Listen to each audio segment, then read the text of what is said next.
Hello friends, आज हम बात करेंगे मिथुन लग्न के बारे में। मिथुन लग्न राशि क्रम में तीसरे नंबर पर आती है। मेष, वृष और मिथुन का स्वामी है बुध। और मिथुन लग्न होने का मतलब है, कई बार कंफ्यूजन होता है मिथुन राशि और मिथुन लग्न में। राशि वो होती है जहां पर आपका चंद्रमा बैठा होता है।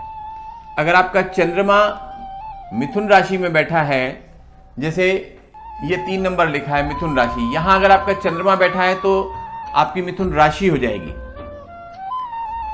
और अगर ये मिथुन राशि आपकी इस प्रथम स्थान में बैठी है तो ये मिथुन लग्न हो जाएगा। फर्क समझिए दोनों में। लग्न वो लग्न होता है जो राशि आपके इस प्रथम स्थान में बैठी होती है कुंडली के, वो आपका लग्न होता है। और राशि वो होती है जहां पर आपका चंद्रमा बैठा होता है। तो यहां पर इस कुंडली में हम देखेंगे इस चार्ट में कि केंद्र में प्रथम स्थान में प्रथम भाव में मिथुन राशि है, तो ये इस कुंडली में मिथुन लग्न है।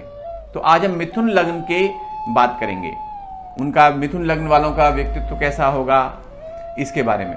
लेकिन इससे पहले एक बार फिर से बात कहनी है कि अगर आप चाहते हैं कि कुंडली देखना सीखें, ज्योतिष के बारे में जानें, तो सबसे पहले तो हमारे इस चैनल को सब्सक्राइब करिए, दिव्य एस्ट्रो वर्ल्ड। इस चैनल को सब्सक्राइब करिए ताकि सारे वीडियो आपको मिलते रहें। और दूसरा, वीडियो पूरा देखिए। कारण क्या है कि जब तक आप वीडियो पूरा देखेंगे नहीं, आपको पूरी जानकारी मिलेगी नहीं।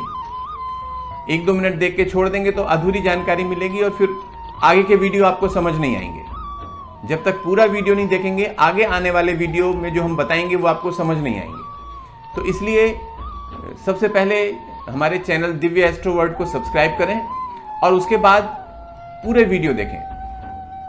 तो अब बात करते हैं मिथुन लग्न की। मिथुन लग्न का, जैसे मैंने बताया, स्वामी है बुध ग्रह। बुध ग्रह बुद्धि का स्वामी होता है, व्यापार का स्वामी होता है। जिनका बुध ग्रह प्रभावी होता है उनकी बुद्धि कुशाग्र होती है, वो व्यापार करने में अच्छी रुचि लेते हैं, व्यापार में अच्छी सफलता भी प्राप्त करते हैं। और जिनका मिथुन लग्न में जन्म होता है, ऐसे व्यक्ति सुंदर होते हैं देखने में। गोल मुंह रहता है उनका, सुंदर होते हैं और चेहरा एक प्रसन्न चित्त दिखाई देता है। एक चेहरे पे एक स्वाभाविक प्रसन्नता दिखाई देती है। ऐसा नहीं कि बहुत जोर जोर से हंसते हैं, लेकिन एक स्वाभाविक प्रसन्नता चेहरे पर दिखाई देती है। लेकिन ऐसे मिथुन लग्न के चेहरे पर, जिनकी मिथुन लग्न होती है, उस पर एक तीक्ष्णता भी रहती है। एक बड़ा तेज भी रहता है, बड़ी सौम्य नहीं कह सकते उसको, तीक्ष्णता रहती है। और ऐसे बुध के प्रभाव वाले व्यक्ति, जिनकी बुध लग्न है या मिथुन लग्न है या मिथुन राशि भी है, तो ऐसे बड़े कुशाग्र बुद्धि वाले, बड़ी तेज बुद्धि वाले लोग रहते हैं। दिमाग बहुत अच्छा होता है उनका, बुद्धि अच्छी होती है, व्यापार के कार्यों में बहुत अच्छा काम करती है।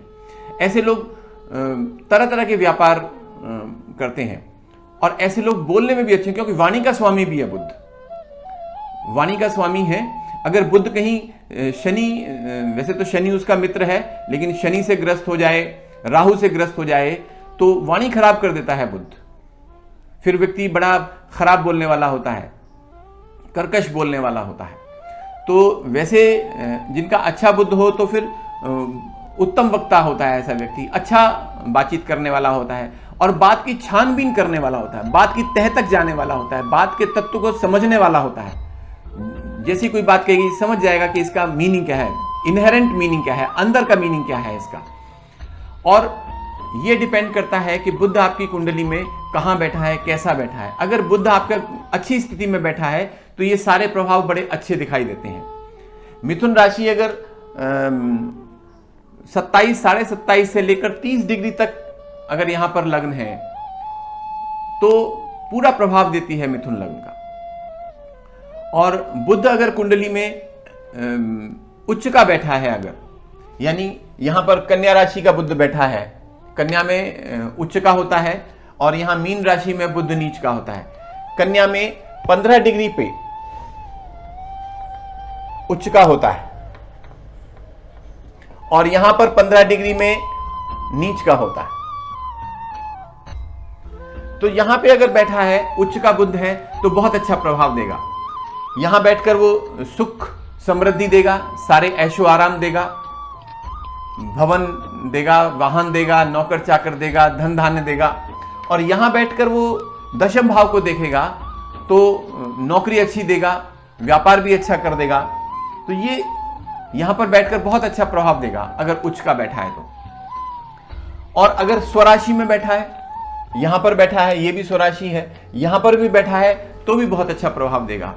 या फिर कहीं भी बैठकर बुध अगर लग्न को देख रहा है, केंद्र में कहीं भी बैठा है, यहां तो नीच का है, चलो केंद्र में और कहीं बैठा है तो बहुत अच्छा प्रभाव देगा, यहां भी बहुत अच्छा प्रभाव देगा। यहां अगर बुध बैठ जाता है तो लग्न को पूरी दृष्टि से देखेगा, तो पूरा प्रभाव देगा बुध का।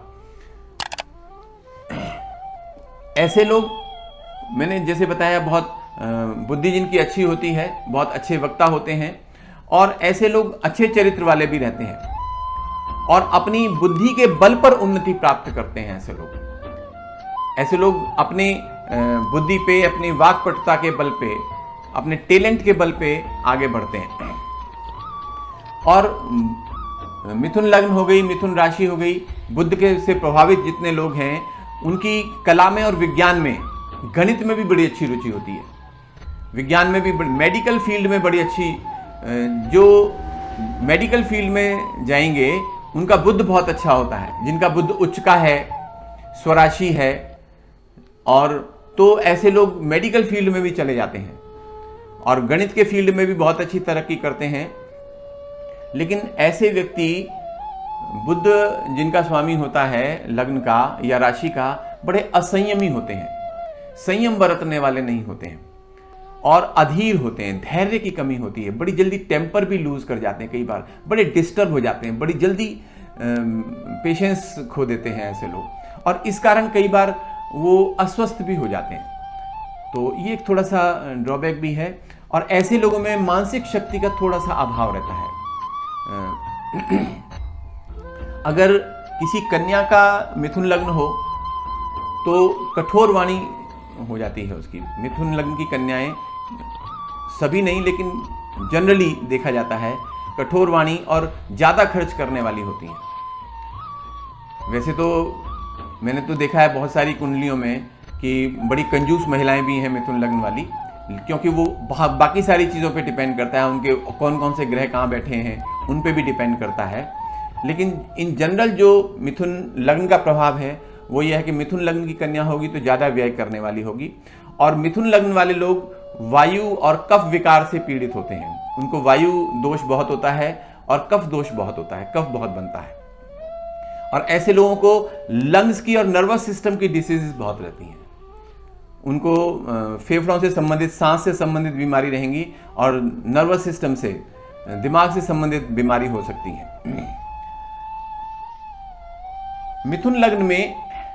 मिथुन लग्न की कुंडली हो तो शुक्र सबसे अच्छा प्रभाव देता है इसमें। शुक्र यहां पर पंचमेश है और द्वादशेश भी है, 12वें स्थान का स्वामी भी है, तो शुक्र इसमें सबसे अच्छा यहां पर प्रभाव देता है। और दूसरे नंबर पे शुक्र और बुध अगर एक साथ बैठ गए हैं कहीं भी, या सूर्य बुध एक साथ बैठ गए हैं तो भी बहुत अच्छा प्रभाव देते हैं। जैसे यहां पर है सूर्य और बुध एक साथ बैठ गए हैं तीसरे भाव में, तो तीसरे भाव में अगर सूर्य बुध बैठे हैं मिथुन लग्न की कुंडली में तो बहुत अच्छा प्रभाव देते हैं, राजयोग कारक बना देते हैं, क्योंकि बुध आदित्य योग भी बनता है और यहां बैठकर सूर्य भी और बुध भी दोनों नवम भाव को, भाग्य भाव को पूर्ण दृष्टि से देखते हैं। तो इसलिए तीसरे भाव में अगर बुध और सूर्य बैठे हैं मिथुन लग्न की कुंडली में तो बहुत अच्छा प्रभाव देते हैं। लेकिन मिथुन लग्न की कुंडली में शनि और बृहस्पति अच्छा प्रभाव नहीं देते हैं। वैसे तो चंद्र, मंगल और सूर्य तीनों ही अच्छा प्रभाव नहीं देते हैं, क्योंकि चंद्र यहाँ पर द्वितीयेश है, दूसरे स्थान का स्वामी है, ये भी एक तरह से मार्केश है, और मंगल षष्ठम स्थान का स्वामी है, इसलिए वो भी बहुत अच्छा प्रभाव नहीं देता है। और सूर्य यहां बैठा होगा तो अच्छा प्रभाव देगा। इसी तरह से शनि और बृहस्पति ये दोनों भी अच्छा प्रभाव नहीं देते। शनि जो कि अष्टमेश है, मार्केश भी है, तो इसलिए वो भी अच्छा प्रभाव नहीं देता है। और मंगल षष्टमेश होने के कारण, छठे स्थान का स्वामी होने के कारण, वो भी अच्छा प्रभाव मिथुन लग्न की कुंडली में नहीं देता है। केतु अगर दूसरे, 7वें और 12वें भाव में बैठा हो, केतु अगर यहां बैठा हो, यहां बैठा हो और यहां बैठा हो, तो अच्छा प्रभाव नहीं देता है। और ऐसे लोगों को अगर केतु की अंतर्दशा महादशा में मार्केश भी हो जाता है, केतु मारक भी हो जाता है, मृत्यु कारक भी हो जाता है। अगर इन 3 स्थानों, मिथुन लग्न की कुंडली में अगर द्वितीय स्थान में, सप्तम स्थान में और 12वें स्थान में अगर केतु बैठा है, तो मिथुन लग्न वालों में राहु की दशा में रोग बीमारियां होने के चांस ज्यादा हो जाते हैं, लेकिन राहु मृत्यु कारक नहीं होता है मिथुन लग्न के लिए। अब आज के लिए एक विशेष टिप, जब भी आप कहीं किसी इंपॉर्टेंट काम के लिए बाहर जाते हैं तो देख लें कि आपका कौन सा स्वर चल रहा है। ये दायां नाक है, ये बाईं है। अगर हम सांस बाहर छोड़ें तो अगर इधर से सांस बाहर आती है तो हमारा दायां स्वर चल रहा है, और इधर से सांस बाहर आती है तो बायां स्वर चल रहा है। तो जब भी हमें कोई महत्वपूर्ण काम पे जाना है तो देखें, अगर हमारा दायां सुर चल रहा है तो अगर हम बाहर जाएंगे तो हमारा काम बनेगा। और ऐसे ही जब हम किसी महत्वपूर्ण कार्य के लिए बाहर जाते हैं तो सबसे पहले दायां पैर बाहर निकालें। सुबह जब उठते हैं तो शैया से उठते हुए, बेड से उठते हुए सबसे पहले दायां पैर नीचे ज़मीन पर रखें। तो ये है आज की टिप। और इसी के साथ साथ एक बार फिर से कि दिव्य एस्ट्रो वर्ल्ड को सब्सक्राइब करना न भूलें। धन्यवाद।